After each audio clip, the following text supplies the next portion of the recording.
calling yourself a bunch of freaking 5'8", 5'5" gooks. That is Gooks, so. yeah. Okay, so where did the word or the term gook derive from? You know, just like the N word. We don't know where it came from, but you know, I think the N word came from because of black people coming from Nigeria, so they called us niggers. oh, you know, that's your thought. That's my thought process of it. It makes sense, doesn't it? So how did the term gook come about? I don't know. To be honest with you, all these racist stuff.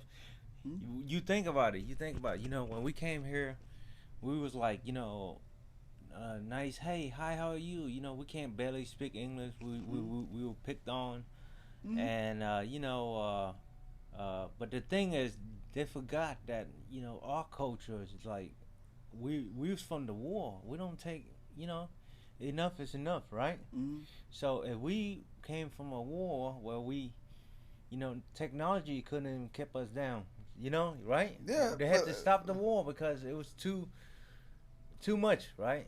Iraq. like okay, so what are you getting at about? Wait, which war are you talking about? Are you talking about the Vietnam War or the Iraqi War? I'm talking about like War in general? like each country you should know. Like I'm not trying to say like we some hardcore. We everybody is nice, you Mm-hmm. know, but I'm saying like you know, uh, sometimes you pick on a guy after the war. You know, like you shouldn't check your history. You know, like that's why now like I believe in so many people like they can't you know like being bullied basically. Yeah, Yeah. yeah, So that's some so bullshit. yeah. That shit actually being bullied fucks with messes with people Yeah. longer than just whatever time they're being messed with, right? Right. So that actually affects people like once they become adults because it causes a person to have to deal with situations completely differently. Yeah, but I'm saying it's like you don't know what you're doing because if you keep on if you mess with the it doesn't matter what nationality, what race, what where you from, Columbus, Alabama, up in the hills. If you Yeah, know you mess with somebody over and over again, they will you know yeah. they will bite back one day. Oh yeah, absolutely. But the thing is that's not the point. The point is me and you we Started the cap check around the yeah, same I time, mean, 20 years ago. me and him, basically. Well, you know, Stu- he had a better childhood than me. We raised from the ghetto, you know, yeah. but we don't take the ghetto with us. We trying to make sure that we get to a certain point. We Wait, had why you say I had a better childhood than you? I don't know because you went to private school. You act Oh, like one. okay. So what's that supposed to mean? Okay, so think about it, right? So I think a good childhood means that you grew up with your parents in a household where your mom and dad loved you and like you had siblings, Yeah. right? And I think you and your brothers get along well, right? Yeah. And like so you and your sister get along well, right? Right. And you still have a relationship with your mom and dad, right? Right. Okay, so what's the downside? If we have, it sounds like we had a very similar childhood, right? Right. Right. So why'd you say that I have a better childhood? That I had a better childhood than you? Well, I don't have shit. I didn't have shit. I had to piece a bike together, you know, just to. I gotta find a pink wheel here, a pink frame here, just to piece it together so I can have a bike like everybody else. Yeah, So well, okay, so I had bikes, but believe me, those bikes, they were like the Walmart specials. Like, you jump one you ramp, the got wheels gonna you, bend. you had the new one. So Dude, okay, so you ever seen the Roadmaster bikes from Walmart? They don't even sell them anymore. so basically, you know, when I met him, he was broke. I was dirt broke. You know, Yeah, but you had two kids. You had Samson and Simon, right? that's why I gotta bust my big behind. Yeah, okay, so that's But you know, we both cheated off the same dude. You remember John with the Mustang, that black Mustang? John Vaughn, I think his name yeah, was. cause my I don't know if you noticed. You probably don't notice, but my English is like is I'm trying to get it better and better. Dog, okay, so how old were you when you moved here? Like 6? 89, 1989 So December. you're like 6, right? Probably about 7. Okay, Yeah. so and you're 40 now. So after 33 years of being here, your English hasn't gotten any better than what it is now. Your shit is fucked up, man. Just accept it. It is. It ain't getting no better. It is. It is. But at least you can understand me. Yeah. You know. I remember the first time I went to your parents' house over Yeah. behind Nopi. Yeah. I was like, huh. And then I remember the first time I went to that cookout at y'all's house. This dude gave me duck. I was like, roasted duck, Man. good as hell. He like, I can't eat that, man. Give me some chitlin. Hold on, back up. You have never heard me say, "Give me some chitlins," because I do not eat that shit. I made that up. No shit. Give me some pig feet. I don't eat pig feet.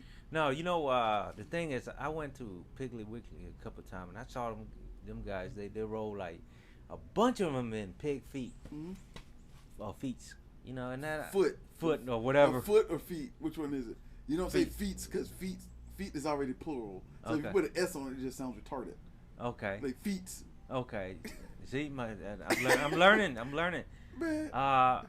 But yeah, the pickle pig. Pickle pig feet? Yeah. Yeah, I don't eat that. I know, but so I ask all the like the hood. I asked all my friends. Nobody accepts. I was like, man, they be pushing truckload carts in there. Who eat it? Yeah. People that look like me. No, not me. Oh no! See, you see that? But somebody gotta eat it. Yeah, because if no one was buying it, they wouldn't order it. Exactly, that's my point. So I get that concept, but you just you make it sound funny as hell. You just like, hey man, look, somebody eating that shit. I'm not eating it. You ever had a pig foot before? Yeah, I mean, like, I've never even tasted a pig foot before. How about chitlin? No, they smell like complete. How you know they smell like? Because my grandmother used to make them. Okay, and then you had some before. I've never eaten chitlins before. Okay, right. Never. Okay, so she made them in her house. If you got guns, if you go and hunt, you shouldn't. It shouldn't bother you. Whatever, that's your. Yeah, I'll go hunt. It's fine with me. I mean, I'm gonna eat everything that comes out of there. Okay. Let's talk about. Okay, we were dirt broke, so we. We had dreams as being a mechanic. Like me and him, basically, we've been in the transportation industry for how long? 20 years. Yeah, 20 years.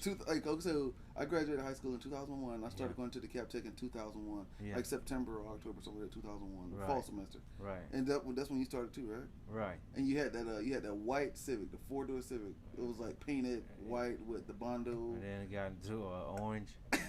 Yeah, you said your mom gave you the money to paint it, right? No. What happened? I went to the gas station. I scratched out that jumbo bucks. I won $500, and they were advertising, $300, paint job at Mako, back then. Yeah. And I like, man, I always wanted a Nopey colorful car. Nopey orange car. Yeah. So I said, I'm gonna get it painted. I went over there, man. They had to paint that thing 3 times. And then. You never told me about this. Yeah. Now you know. Yeah. But, hey, Anthony. You go inside? Yeah, outside. Inside. What's up, buddy? Hey, don't touch it. Come here. Give Uncle a kiss. Okay, yeah. So basically I got the lottery, and then I scratched it off, and I won $500. So I spent and my car looked like a school bus. Yeah, it was like a rolling pumpkin, man. Yeah. So before he got it painted, we came out. I think it was Lawrenceville or something to another Nopey store, and we were going down 78 over by Stone Mountain, and the bumper came off. It literally looked just like this. I remember that because he got mad at me for laughing because I could not stop laughing. It was the passenger side bumper. It was just like we were riding. I was like, I think this is gonna come off, and then. And it was like waving at everybody else. Going down. The struggle was real, huh? Man, it's still real. Believe me. So, but now, like, you've been. How long you been doing trucking? I started driving trucks in 2013, so 8 years. Okay. 8 years of driving trucks. So now, how many trucks do you own now? We have 2 trucks right now. Okay. I mean, you buy your own truck. That's a big improvement already. Yes. Okay. So when we bought the first truck, I was like, dang, this is a pay raise. So, and then that truck kept messing up. So we got that truck fixed, and then like 3 months ago we bought another truck, and I want to have 5 trucks by the end of next year. 5 trucks and 5 drivers. So, if you're looking for a job, hit me up. How much you paying? Okay, so we're gonna start off with a base salary of $1,100 a week. $1,100 a week. So after taxes and insurance and all that stuff, you should bring home about Eight. like $850, $900, depending on your how you have your taxes set up. Okay. Do you give any bonuses if they? Yeah. So if you have to no late deliveries every 3 months, you get a $500 bonus. Yeah. At the end of the year, if you have no late deliveries or no at fault accidents and no bad inspections, you'll get $1,000 every Christmas for Christmas every year. Okay. It sounds like a plan. So any young guys out there over the age of 21, right? Mm-hmm. You get That would your be over 21 yeah. because if under the age of 21, you can only get a license for intrastate, so you can't go outside the state. Interstate means that you can drive all over the country. You check my phone, see what time is it? That's 10:48. Okay, we're good. Yeah. So any young individual who want to join the Trucking community. yeah, the active family, they offer good pay and good compensation for you. Don't hit me up until next year. Whenever I have more, when I'm more stable next year. No. Next year, hit me up next year. Next year, no. Yeah, I'm serious. It has to be next year because we have other things in line right Well, now. your wife can drive one and let somebody else drive the other one. You spend more time at home. You gotta get somebody in the door so you know, right? Yeah. Whoever. You can't be lazy. Yeah. You cannot. You gotta be able to work. So, how would you say your life now? Is it scary or is it like? Do you feel like you have to perform to keep what you have, or like what? I can relax a little bit now. Yeah. I can relax a little bit now, but I still think about How the much next is thing. the insurance with the two trucks per Right now, year? per year, it's like $7,000 for the year. It's like $600 a month. But you have to think about, like, we're leased on to someone. So if you drive for me, you'll be like a subcontractor, but Yeah. you'll be working for my business. And I feel like So you lease your truck or you buy your truck? I bought my truck, but we pay someone else to run under their authority, Okay. like their DOT numbers. All right, go inside, Anthony. It's hot. Go.